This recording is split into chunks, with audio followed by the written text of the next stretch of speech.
em ano eleitoral tem um tema que sempre vem à tona. Adivinha aí? Taxação das grandes fortunas. Verdade. A Carla Moura conversou com um especialista e vai trazer os pontos positivos e negativos da medida para o cenário pós-pandêmico. Vamos entender também a quantas andam as discussões sobre a implantação ou não das taxas. Carla.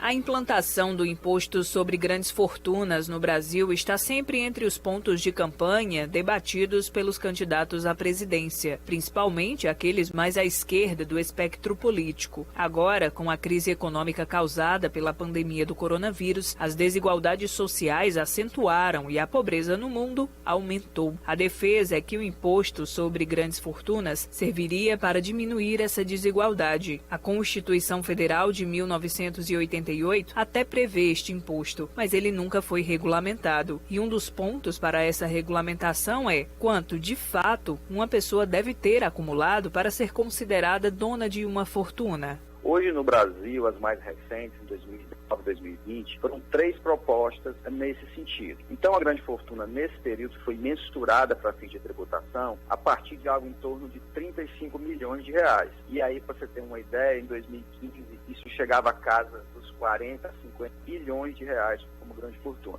De modo que esse é um primeiro problema. Quem é que tem uma grande fortuna no país, a partir de que momento nós teremos essa mensuração para o tributo? Esse que você ouviu é Joselito dos Santos, especialista em contabilidade tributária. Ele explica aqui que esse perfil de riqueza representa algo em torno de 0,1% da população brasileira. Apesar de pouco em relação ao todo, o volume financeiro dessa população exige uma força de trabalho fiscal que hoje, segundo o especialista, o Brasil não tem. Ele explica e pontua outros empecilhos. O primeiro deles é um custo que aumentaria para o Estado. De repente, a gente teria um custo tão alto para o Estado na contratação de mais auditores, de mais tecnologia, que não valeria nem a pena a implantação do tributo. Os outros são os seguintes. Veja que essa população é uma população de alto poder aquisitivo, que, como está acontecendo, por exemplo, em países da OCDE e em países europeus, ela manda o dinheiro no país tributado para outro não tributado. Isso seria, na economia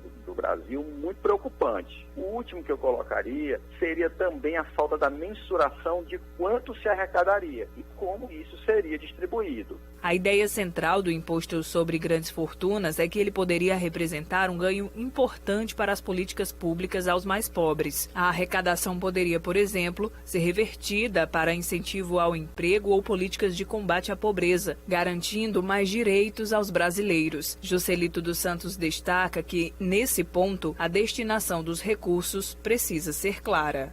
Isso teria que estar muito claro no projeto de lei e em demais estudos ofertados aí pelo Estado, como se faria a questão distributiva, porque hoje, o que é que nós percebemos no aumento da arrecadação? Nós vimos um aumento de arrecadação para gasto público, ou seja, para ser usado no Estado, mas que pouco chega à população. O ministro da Economia, Paulo Guedes, sempre que questionado, se coloca contra a aplicação do imposto sobre grandes fortunas e, no lugar, defende uma espécie de mini-reforma tributária, que incluiria a redução da alíquota do imposto de renda da pessoa jurídica dos atuais 34% para 30%. Além disso, os dividendos seriam taxados em 100%. Hoje, eles são isentos. Segundo a Unafisco, que é a Associação Nacional dos Auditores Fiscais da Receita Federal do Brasil, essa implementação poderia resultar em uma arrecadação de cerca de 60 bilhões de reais todos os anos.